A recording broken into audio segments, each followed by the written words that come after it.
Hello साथियों, नमस्कार। मैं अखिलेश अपने यूट्यूब चैनल सहारा एकेडमी में आप सभी का स्वागत करता हूं। आप लोग कैसे हैं? उम्मीद है कि आप लोग अच्छे ही होंगे और लगातार पढ़ाई कर रहे होंगे। हम लोग पढ़ रहे थे संख्या पद्धति नंबर सिस्टम में। पिछले वीडियो में हम लोग भाग 13 तक पढ़ चुके थे ना। आज हम लोग पढ़ेंगे इस वीडियो में संख्याओं के प्रकार टाइप ऑफ नंबर भाग 14, संख्या पद्धति नंबर सिस्टम का 14वां वीडियो। देखिए, ध्यान सुनिए आप। संख्याओं के प्रकार टाइप ऑफ नंबर एक बहुत ही बेसिक चीज़ है। इसको जानना क्या है, बहुत ज़रूरी है। बहुत से बच्चे क्या करते हैं भैया कि सोचते हैं कि तो बहुत नॉर्मली चीज़ है, हम लोग 6, 7, 8 में पढ़ चुके हैं, मगर वो लोग गलती करके आ जाते हैं एग्जाम में। जैसे देखिए, सबसे पहले हम लोग पढ़ेंगे भैया प्राकृतिक संख्याएं। प्राकृतिक संख्याएं यानी नेचुरल नंबर।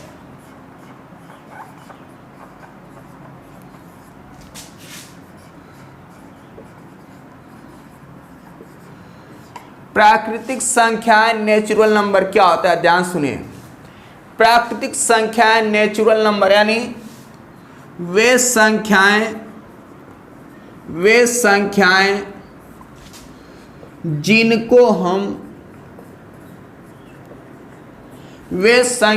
जिनको हम गिन सकते हैं और भौतिक रूप से महसूस कर सकते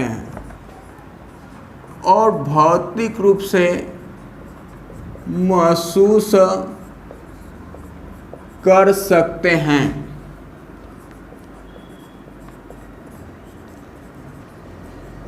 उसे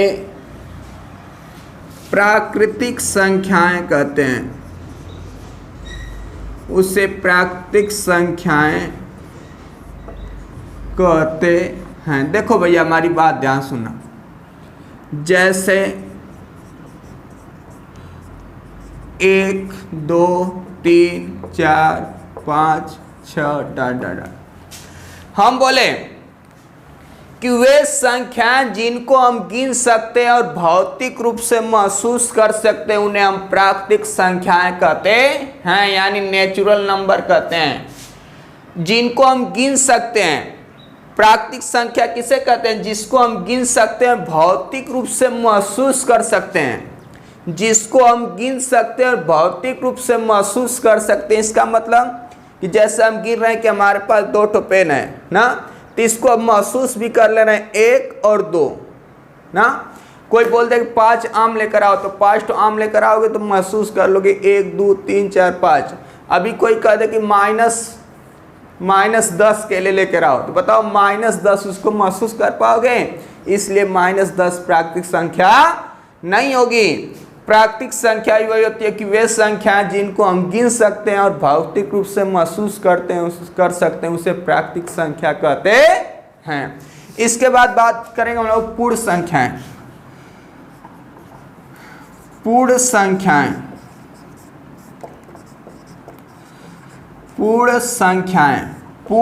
संख्याएं यानी होल नंबर।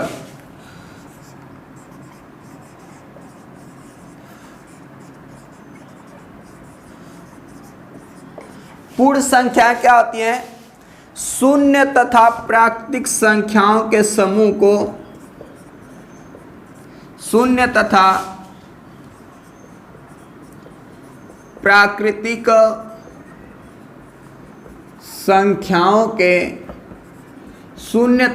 प्राकृतिक संख्याओं के समूह को पूर्ण संख्याएं कहते हैं। पूर्ण संख्याएं कहते हैं। देखो भैया, हम बोले कि शून्य तथा प्राकृतिक संख्याओं के समूह को पूर्ण संख्या कहते हैं। जैसे 0, 1, 2, 3, 4, 5 ... शून्य यानी प्राकृतिक संख्या में शून्य लगा दें तो वही क्या हो जाती है, पूर्ण संख्या बन जाती है। शून्य तथा प्राकृतिक संख्याओं के समूह को पूर्ण संख्या कहते हैं। इसके बाद बात होगी पूर्णांक, इंटेजर्स क्या होता है।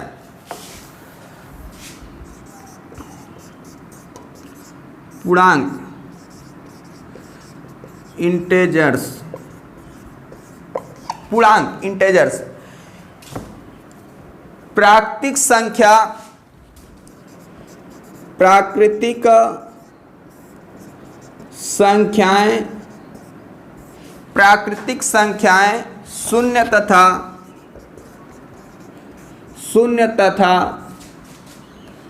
प्राकृतिक संख्याओं के ऋणात्मक मान को, प्राकृतिक संख्या शून्य तथा प्राकृतिक संख्याओं के ऋणात्मक मान को, प्राकृतिक संख्याएं शून्य तथा प्राकृतिक संख्याओं के ऋणात्मक मान को पूर्णांक कहते हैं।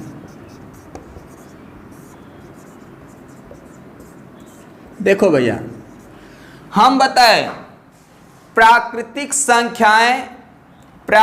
संख्याएं शून्य तथा प्राकृतिक संख्याओं के ऋणात्मक मान को पूर्णांक कहते हैं। प्राकृतिक संख्याएं शून्य तथा प्राकृतिक संख्याओं के ऋणात्मक मान को क्या कहते हैं, पूर्णांक कहते हैं।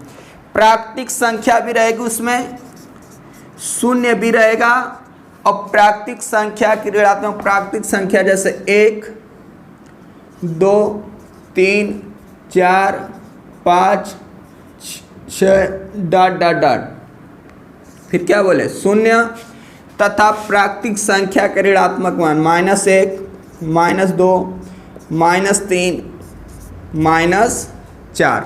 तो हम बोले भैया पूर्णांक की प्राकृतिक संख्या शून्य तथा प्राकृतिक संख्याओं के ऋणात्मक मान को पूर्णांक कहते हैं। इसके बाद हम लोग बात करेंगे भैया कि संख्या रेखा क्या होता है। संख्या रेखा, ध्यान से सुनते रहिएगा हमारी बात आप लोग।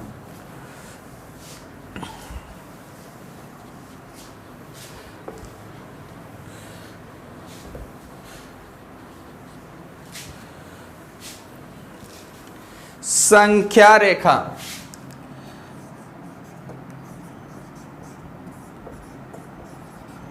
संख्या रेखा, संख्या रेखा क्या होता है भैया, ऐसी रेखा जिस पर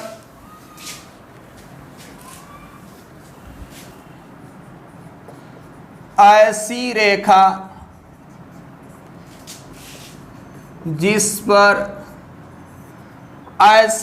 जिस पर पूर्णांकों को प्रदर्शित किया जाता है, ऐसी रेखा जिस पर पूर्णांकों को प्रदर्शित किया जाता है,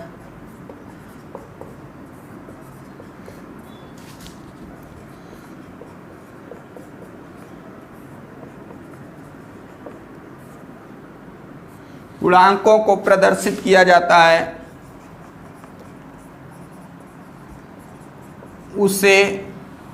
उसे संख्या रेखा कहते हैं। उसे संख्या रेखा कहते हैं। देखो भैया, हम बोले कि ऐसी रेखा जिस पर पूर्णांकों को प्रदर्शित किया जाता है उसे संख्या रेखा कहते हैं ना। जैसे ध्यान सुनिए आप, ऐसी रेखा जिस पर पूर्णांकों को प्रदर्शित किया जाता है, जैसे 0 1 2 3 4 5 6 हो गया ना। इधर आएंगे,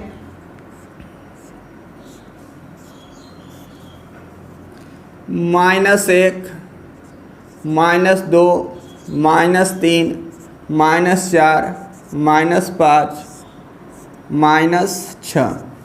कहने का मतलब ही है भैया कि 0 से दाहिनी ओर स्थित पूर्णांक जो होता है धनात्मक होता है, इसके बाएं ओर क्या होता है, ऋणात्मक होता है। यानी पूर्णांक 2 प्रकार के होते हैं। आप चाहो तो लिख सकते हैं पूर्णांक 2 प्रकार के दो प्रकार के होते हैं। पूर्णांक कई प्रकार के होते हैं? दो पूर्णांक के होते हैं। नंबर एक धनात्मक पूर्णांक, और नंबर दो ऋणात्मक पूर्णांक। देखिए भैया, हम बताएं कि पूर्णांक दो प्रकार के होते हैं ना। एक होता है धनात्मक पूर्णांक और एक होता है ऋणात्मक पूर्णांक। इधर के जो होते हैं वो धनात्मक पूर्णांक होते हैं, दाहिने तरफ के, और बाएं तरफ के ऋणात्मक पूर्णांक। अब हम लोग बात करेंगे धनात्मक पूर्णांक क्या होता है ना। धनात्मक पूर्णांक क्या होता है? धनात्मक पूर्णांक संख्या रेखा पर शून्य के दाहिनी ओर स्थित पूर्णांक को धनात्मक पूर्णांक कहते हैं। शून्य के दाहिनी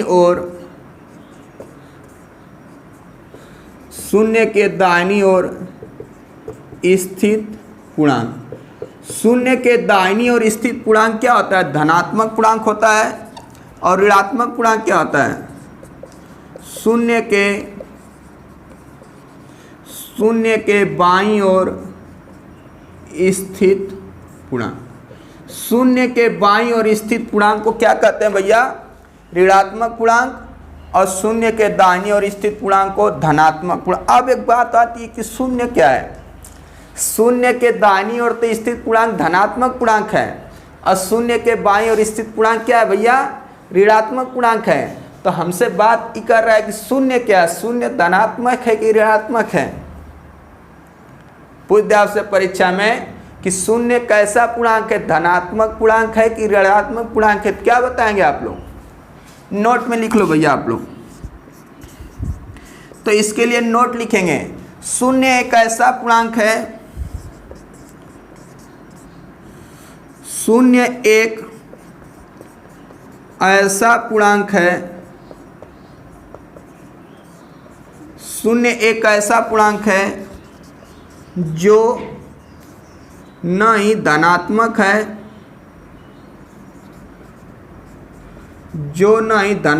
है, और न ही ऋणात्मक है।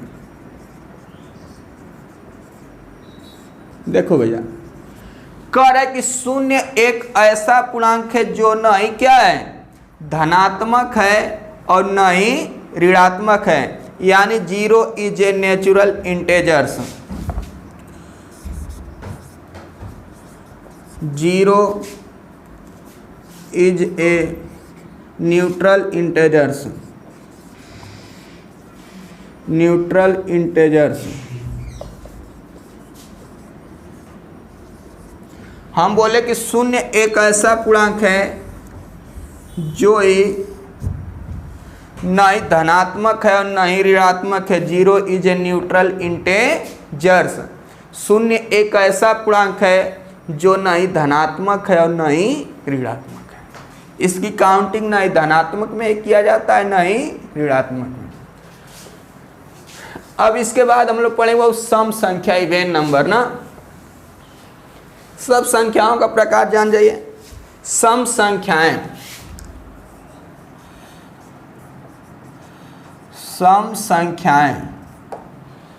इवेन नंबर,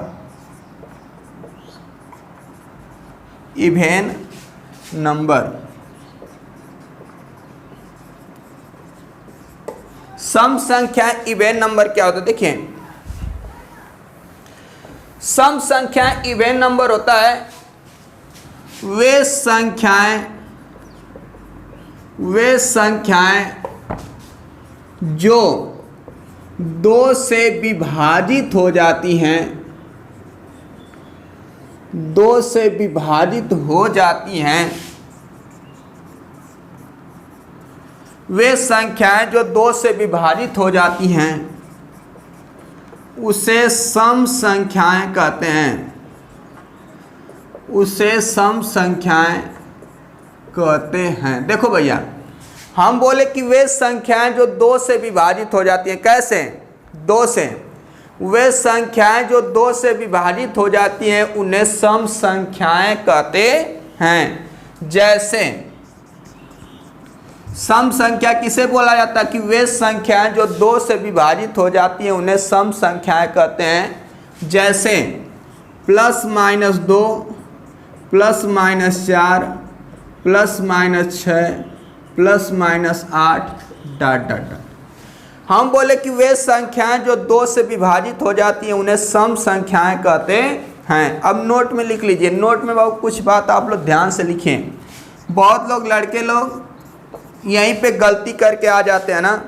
नोट में लिख लीजिए, कुछ बात आप लोग ध्यान से सुनिए।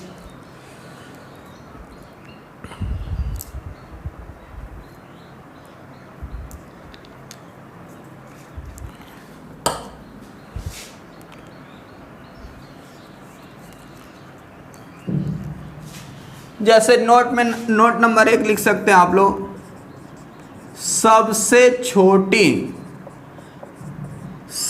छोटी सम संख्या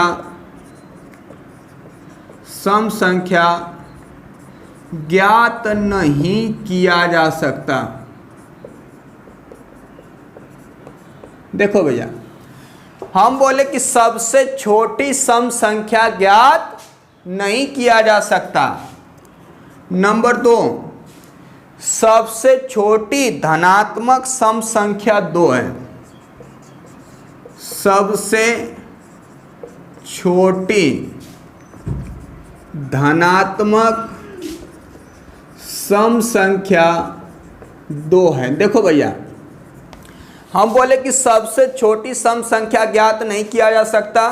बहुत लोग कहेंगे सबसे छोटी सम संख्या 2 है। सबसे छोटी धनात्मक सम संख्या 2 है, क्योंकि -8 क्या सम संख्या नहीं है? ये भी है। तो ये तो -8 -10 ऐसे करे जाओ, बहुत छोटा चला जाएगा। तो इसीलिए सबसे छोटी सम संख्या ज्ञात नहीं किया जा सकता। और सबसे छोटी धनात्मक सम संख्या क्या है? 2 है। इसके बाद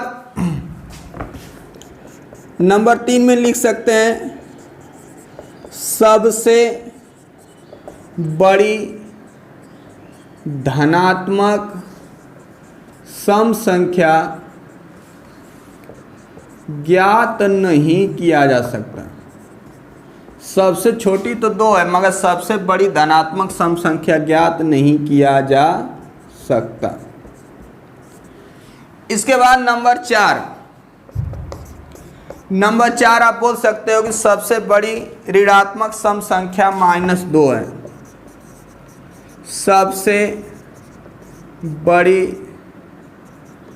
ऋणात्मक सम संख्या, अगर ऋणात्मक में सबसे बड़ी ऋणात्मक सम संख्या क्या है?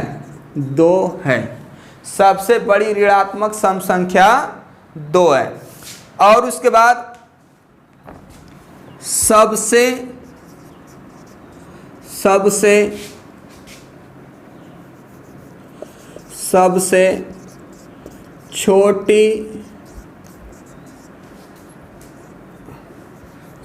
छोटी ऋणात्मक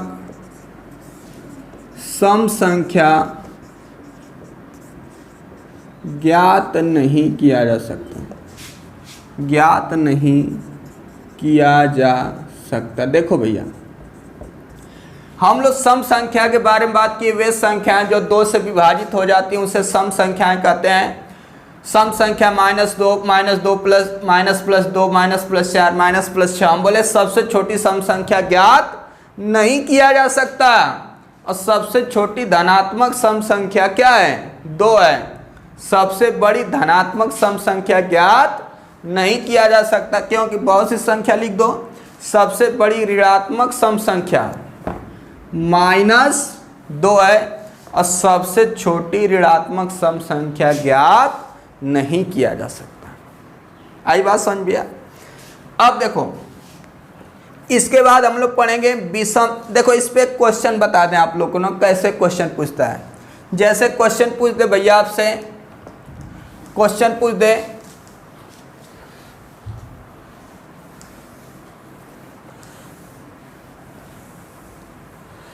क्वेश्चन पूछ दे सबसे छोटी सम संख्या है। सबसे छोटी सम संख्या है। इधर भी यही पूछ दे, सबसे छोटी सम संख्या है। तो सबसे छोटी सम संख्या है, एक किस पे डिपेंड करेगा? ऑप्शन पे डिपेंड करेगा ना। जैसे ऑप्शन दे दे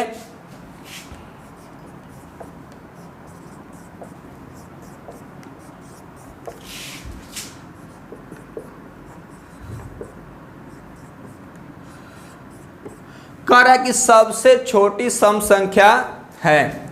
जैसे ऑप्शन दे 0, 1, 2 ज्ञात नहीं किया जा सकता, ज्ञात नहीं किया जा सकता। इधर आपको दे दे 0, 1, 2, 4। अब देखो भैया, हम आपको अभी नोट में लिखवाएं कि सबसे छोटी सम संख्या ज्ञात नहीं किया जा सकता। बहुत से लोग देखेंगे कि अरे ऑप्शन में तो 2 दिख रहा है, सबसे छोटी सम संख्या 2 होती है, और आप 2 लगा के आ जाएंगे, क्वेश्चन आपका क्या हो जाएगा? गलत हो जाएगा। ऑप्शन में अगर दिया हो कि ज्ञात नहीं किया जा सकता, तो ऑप्शन क्या लगाओगे? ज्ञात नहीं किया जा सकता। और सबसे छोटी सम संख्या अगर पूछे 0, 1, 2, 4, तो यहाँ तो आपकी मजबूरी है, क्योंकि सबसे छोटी सम संख्या इसमें क्या दिख रही है? 2 दिख रही है, तो 2 को लगाना पड़ेगा। ऐसे क्वेश्चन घुमाता है, बहुत से लड़के गलत करके आ जाते हैं। अब हम लोग पढ़ेंगे भैया विषम संख्याएं, ओड नंबर।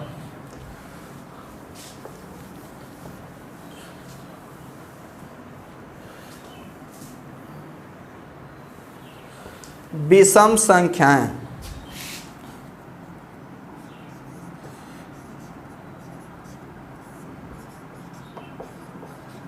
विषम संख्याएं ओड नंबर।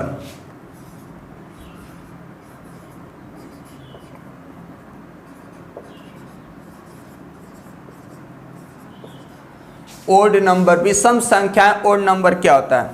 वे संख्याएं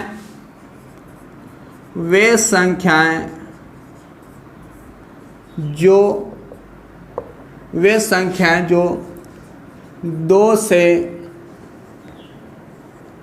2 से विभाजित नहीं होती हैं, उसे विषम संख्याएं कहते हैं। उन्हें विषम संख्याएं कहते हैं। देखो भैया, हम बोले कि वे संख्याएं जो 2 से विभाजित, कैसे? वे संख्याएं जो 2 से विभाजित नहीं होती हैं, उन्हें विषम संख्याएं कहते हैं। कौन संख्या? जो संख्या 2 से विभाजित नहीं होती हैं, उन्हें विषम संख्या कहते हैं। जैसे +-1, +-2, अरे +-3, +-5, +-7, +-9 ... हम बोले भैया कि वे संख्याएं जो 2 से विभाजित नहीं होती हैं, उन्हें हम विषम संख्याएं कहते हैं। जो 2 से विभाजित नहीं होती, उन्हें हम विषम संख्याएं कहते हैं। जैसे नोट में इसमें भी आप लिख सकते हो, सबसे छोटी विषम संख्याएं ज्ञात नहीं किया जा सकता, ज्ञात नहीं किया जा सकता। देखो भैया, हम बोले कि सबसे छोटी विषम संख्या क्या? ज्ञात नहीं किया जा सकता। सबसे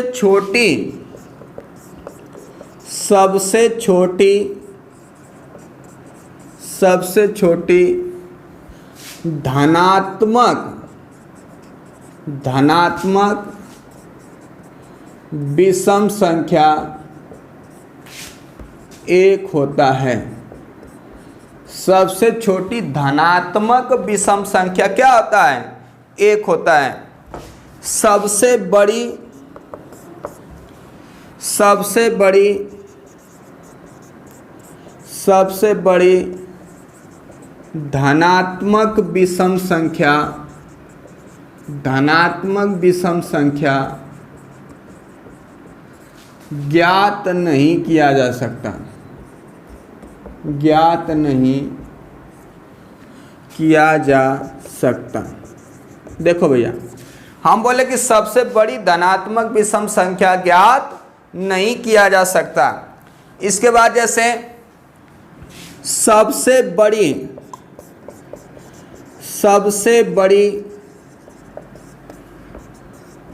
ऋणात्मक विषम संख्या -1 होती है। सबसे बड़ी ऋणात्मक विषम संख्या -1 होती है। सबसे छोटी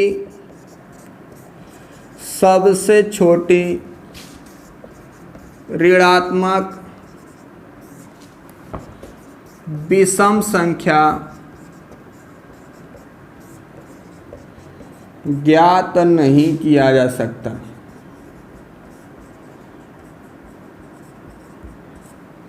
सबसे छोटी ऋणात्मक विषम संख्या ज्ञात नहीं किया जा सकता। आपको सम संख्या में भी 5 ठो नोट लिखा है भैया, आपको विषम संख्या में भी 5 ठो नोट्स लिखा है।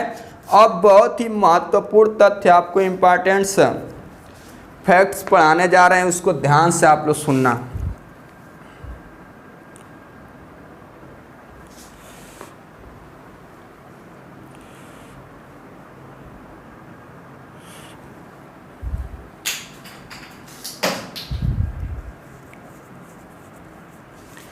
महत्वपूर्ण तथ्य,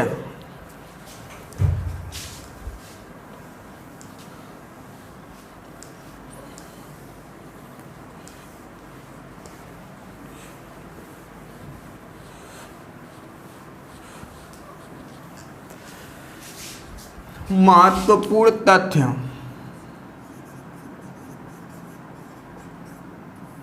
महत्वपूर्ण तथ्य, इम्पॉर्टेंट फैक्ट्स,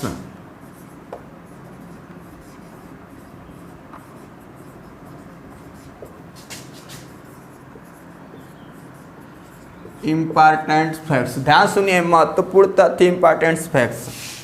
इसमें जैसे महत्वपूर्ण तथ्य में कुछ बात हमारी ध्यान सुनिए आप लोग। जैसे अगर सम में सम, बहुत इंपॉर्टेंट, इस पे कैसे क्वेश्चन पूछता अभी हम बताएंगे।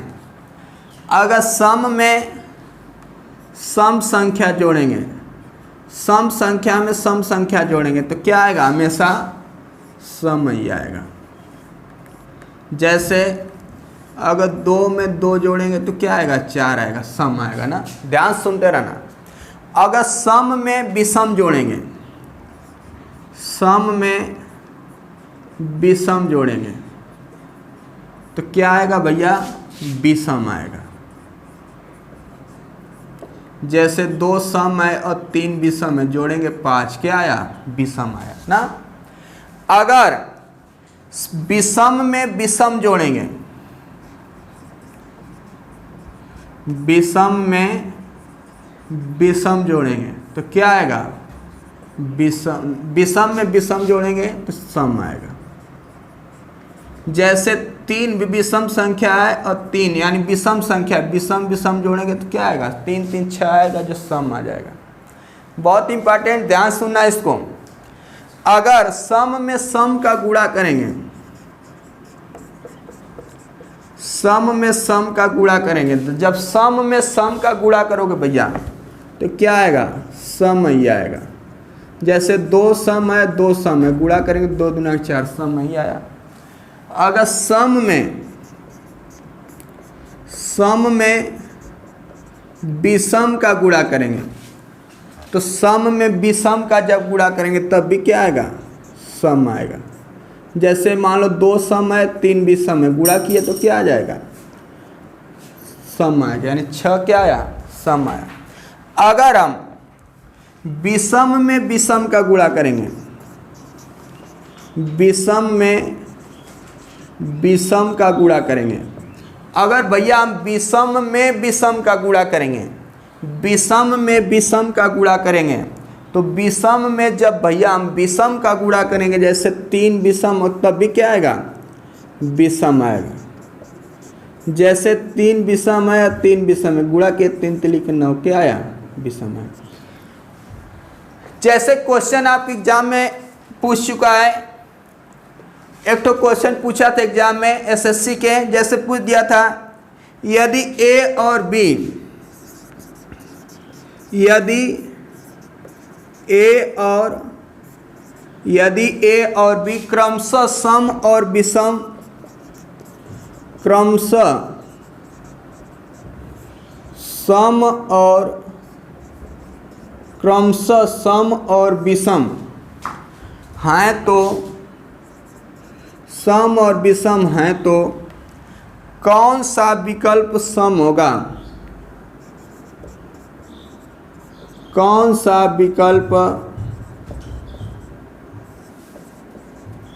सम होगा। देखो भैया कह रहा है कि यदि ए और बी क्रमशः सम और विषम संख्या है, ए सम है, बी विषम है, क्रमशः सम और विषम है तो कौन सा विकल्प सम होगा, यानी सम विकल्प कौन सा होगा। जैसे आपको विकल्प दे दें A plus B, A B, A plus B plus 2, option number D दे दे ए बी प्लस 1। ध्यान सुनते रहना। तो कह रहा है भैया क्वेश्चन में कि यदि ए और बी क्रमशः क्या हो, सम और विषम है, ए और बी क्या है, सम और विषम है, तो कौन सा विकल्प सम होगा। देखो ध्यान सुनना, आपको ऐसे क्वेश्चन पूछ देगा तो आपकी इंपॉर्टेंट फैक्ट्स जो हम बताए हैं, महत्वपूर्ण तथ्य पता होना चाहिए। जैसे ए सम संख्या, बी क्या है, विषम है, तो ए सम है, बी विषम है, तो सम और विषम जोड़ने पे क्या होगा, विषम होगा ना। दूसरा क्या है, ए सम है और बी विषम है, तो सम और विषम का गुणा करेंगे, सम और विषम का जब गुणा करेंगे तो क्या होगा, सम होगा। सी ऑप्शन दे दिया है कि सम और प्लस विषम और प्लस सम, ए सम है, बी विषम है, तो सम और विषम जोड़ेंगे, सम और विषम जोड़ेंगे तो विषम आएगा, और विषम में जब 2 जोड़ेंगे तब भी क्या आएगा, विषम ही आएगा। चौथा ऑप्शन देखिए भैया, सम गुणते विषम, सम में विषम का गुणा करेंगे, सम में विषम का गुणा करेंगे तो सम आएगा, और सम में जब 1 जोड़ देंगे तो क्या आ जाएगा, विषम आ जाएगा। तो इसका ऑप्शन नंबर क्या बताओगे, बी बताओगे। ऐसे क्वेश्चन पूछता भैया, इसीलिए हम बताएं कि महत्वपूर्ण तथ्य आपको क्या होना चाहिए, पता होना चाहिए। अगर आप लोग को समझ में आ रहा हो, अच्छा लग रहा हो तो कमेंट करके बताइए, और जो लोग चैनल को सब्सक्राइब नहीं किए हैं तो चैनल को सब्सक्राइब करिए, बेल आइकन को दबाना ना भूलिए, और वीडियो को लाइक कीजिए। अगला क्वेश्चन जैसे अब बाबू देखो भैया, अब बात आती है कि शून्य क्या है, शून्य सम है कि विषम है, शून्य सम है कि विषम है, शून्य सम है कि विषम है।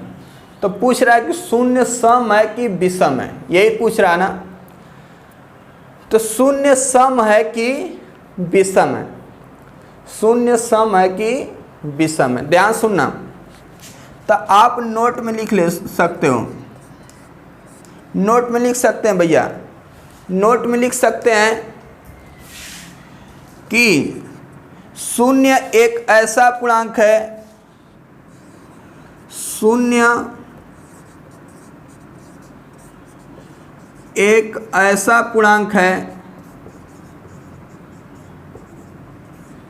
शून्य एक ऐसा पूर्णांक है जो ना ही सम है, जो ना ही सम है और ना ही विषम है, और ना ही विषम है। कह रहा है कि शून्य एक ऐसा पूर्णांक है जो ना ही सम है और ना ही विषम है। इतना हम लोग पढ़े भैया सम विषम के बारे में। अब हम लोग पढ़ेंगे भाज्य अभाज्य संख्या, अभाज्य संख्या। प्राइम्स।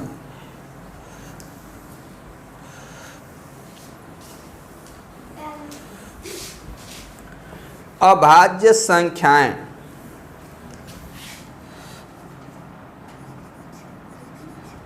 अभाज्य संख्याएं, अभाज्य संख्यानी प्राइम्स। अभाज्य संख्यानी प्राइम्स क्या होता है? अभाज्य संख्याएं एक से बड़ी वे संख्याएं, एक से बड़ी वे संख्याएं, एक से बड़ी वे संख्याएं जो एक और एक से बड़ी कंडीशन क्या कर रहा है कि एक से बड़ी वे संख्याएं जो एक और अपने आप को छोड़कर, अपने आप को छोड़कर अन्य किसी संख्या से, अन्य किसी संख्या से विभाजित नहीं होती है,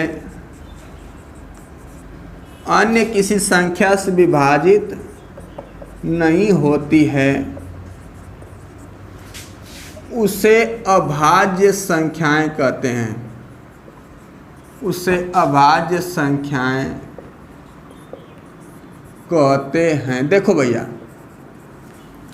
हम बताएं कि एक से बड़ी, इसमें कंडीशन क्या होता है अभाज्य संख्या का, प्राइम्स का, कि एक से बड़ी वह संख्या जो एक और अपने आप को छोड़ करके अन्य किसी संख्या से विभाजित न हो, उसे ही अभाज्य संख्याएं कहते हैं, यानी प्राइम्स। इसमें कंडीशन कि एक से बड़ा होना चाहिए और एक से तो सभी संख्याएं कटेंगी और अपने आप, इस दो संख्या को यानी अपने आप से कटे, एक से कटे, तो वह संख्या अभाज्य संख्या होगी अगर एक से बड़ी है तो।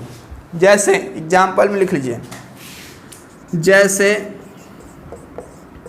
दो, देखो बहुत लोग गलत कर देते हैं, सोचते हैं कि सबसे छोटी अभाज्य संख्या एक होती है। नहीं, इसमें कंडीशन है कि एक से बड़ा होना चाहिए और एक और अपने आप को छोड़कर अन्य किसी संख्या से विभाजित ना हो। जैसे 2, 3, 5, 7, 11, 13 डॉट डॉट डॉट, यानी एक से बड़ी वे संख्या जो एक और अपने आप को छोड़कर अन्य किसी संख्या से विभाजित न हो, उसे अभाज्य संख्या कहते हैं। अगर लिखेंगे 2, 3, 5, 7, 11, 13, 17, 19, 23, ये सब ऐसी संख्या, ऐसे बढ़ते चले जाएंगे, आगे चले जाएंगे। ये सब ऐसी संख्याएं जो एक और अपने आप को छोड़कर किसी दूसरी संख्या से विभाजित नहीं हो सकती हैं। अब हम लोग बात करेंगे भैया, सबसे छोटी, नोट में आप लिख सकते हो, सबसे छोटी अभाज्य संख्या क्या है? 2 है। सबसे छोटी अभाज्य संख्या 2 है। सबसे छोटी अभाज्य संख्या 2 है। 2 को छोड़कर, 2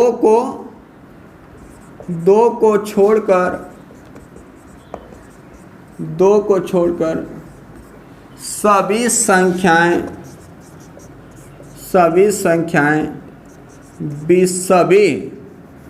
अभाज्य संख्याएं, सभी अभाज्य संख्याएं विषम होती हैं। देखो भैया, 2 एक इकलौती ऐसी संख्या है, 2 एक इकलौती ऐसी संख्या है जो अभाज्य होते, सम होते हुए भी अभाज्य। मात्र 2 एक ऐसी संख्या जो सम संख्या भी है और ये क्या है? अभाज्य है। और 2 को छोड़कर सभी अभाज्य संख्याएं क्या होती हैं? विषम संख्याएं होती हैं। अब हम लोग जैसे क्वेश्चन आपसे पूछ दे कि 1 से 10 के बीच कुल कितनी अभाज्य संख्याएं हैं। क्वेश्चन आपसे पूछ सकता है 1 से 10 के बीच कुल,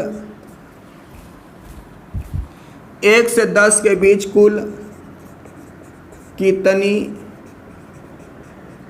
अभाज्य संख्याएं हैं। देखो भैया, पूछ रहा है कि 1 से 10 के बीच में कुल कितनी अभाज्य संख्याएं। ध्यान सुना, 1 से 10 के बीच में कुल कितनी अभाज्य संख्याएं।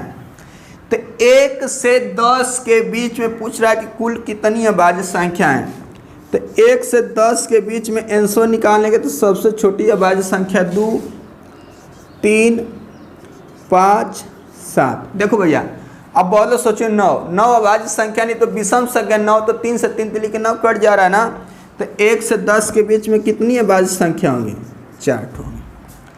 अब हम लोग पढ़ेंगे भाज्य संख्याएं, कंपोजाइट नंबर। भाज्य संख्याएं क्या होती हैं?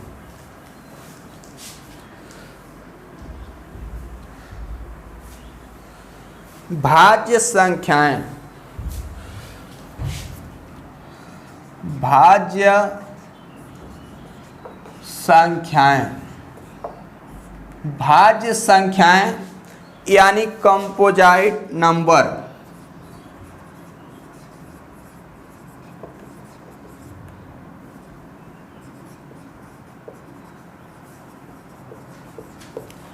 भाज्य संख्याएं कंपोजाइट नंबर क्या होता है? एक, इसका भी वही, 1 से बड़ी वह संख्या, 1 से बड़ी वह संख्या जो एक और अपने आप को छोड़कर, 1 से बड़ी वह संख्या जो एक और अपने आप को छोड़कर अन्य किसी संख्या से भी विभाजित हो जाती है, उसे भाज्य संख्याएं कहते हैं। उसे भाज्य संख्याएं कहते हैं। देखो भैया, हम आपको बताएं कि 1 से बड़ी वह संख्या जो एक और अपने आप को छोड़कर अन्य किसी संख्या से भी विभाजित हो जाती है, उसे हम क्या कहते हैं? भाज्य संख्या कहते हैं। जैसे 1 से बड़ा होना चाहिए और किसी दूसरी संख्या से कटना भी चाहिए, वही भाज्य संख्या होगी। तो 2 तो किसी दूसरी संख्या से कटेगा नहीं, 3 कटेगा नहीं, क्या कटेगा? 4, 6, 8, 9, 10, 12, ये सब क्या भैया? भाज्य संख्या। 12, 14, 15, 16 डॉट डॉट डॉट। कह रहा है कि 1 से बड़ी संख्या होना चाहिए और अब एक और अपने आप को छोड़कर अन्य किसी संख्या से विभाजित हो जाए तो उसे भाज्य संख्या कहते हैं। जैसे नोट में लिख लो, सबसे छोटी भाज्य संख्या 4 होती है। सबसे छोटी भाज्य संख्या क्या होती है? सबसे छोटी भाज्य संख्या 4 होती है। अभी क्वेश्चन आपसे पूछ दे भैया, क्वेश्चन पूछ दे 1 से, देखो क्वेश्चन कैसे पूछता है, बोल दे आपसे 1 से 10 के बीच कुल कितनी भाज्य संख्याएं हैं? सबसे छोटी भाज्य संख्या क्या हम बताएं? सबसे छोटी भाज्य संख्या 4 होती है। अभी आपसे जैसे क्वेश्चन पूछ दें 1 से 10 के बीच, 1 से 10 के बीच कुल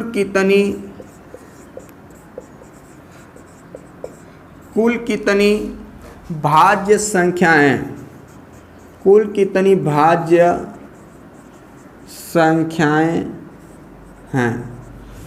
1 से 10 के बीच कुल कितनी भाज्य संख्याएं? या बोल दे 1 से 10 तक कुल कितनी भाज्य संख्याएं हैं। देखो भैया, इधर पूछ रहा है कि 1 से 10 के बीच कुल कितनी भाज्य संख्याएं, उधर पूछ रहा है कि 1 से 10 तक कुल कितनी भाज्य संख्याएं हैं। ध्यान से सुनना हमारी बात आप लोग। तो 1 से 10 का ऑप्शन दे देगा 2, 3, 4, 5। इधर भी ऑप्शन दे देगा 1, 2, 3, नहीं 2, 3, 4, 5। अब ध्यान सुनना, कह रहा है कि 1 से 10 के बीच में कुल कितनी भाज्य संख्या है। तो 1 से 10 के बीच में भाज्य संख्या कैट है। ध्यान सुनना, 1 से 10 के बीच में कुल कितनी भाज्य संख्या है। 4 है सबसे छोटा, 6 है, 8 है, 9 है। बीच में पूछ रहा था 1 से 10 के बीच में 1, 2, 3, 4 भाज्य संख्या है ना। और यही पूछ दे कि 1 से लेकर 10 तक कुल कितनी भाज्य संख्या है। तो कैट है 2 नहीं 4, 6, 8, 9, 10 तक पूछा है तो 10 भी लेंगे। तो 1 से लेकर 10 तक कितनी भाज्य संख्या, 1, 2, 3, 4, 5। तो बीच में पूछे 1 से 10 के बीच में कुल कितनी भाज्य संख्या है, तो 4 बताओगे। और ये पूछे कि 1 से 10 तक कुल कितनी भाज्य संख्या है, तब क्या बताएंगे, 5 बताएंगे। अब इसके बाद हम लोग बात करेंगे भैया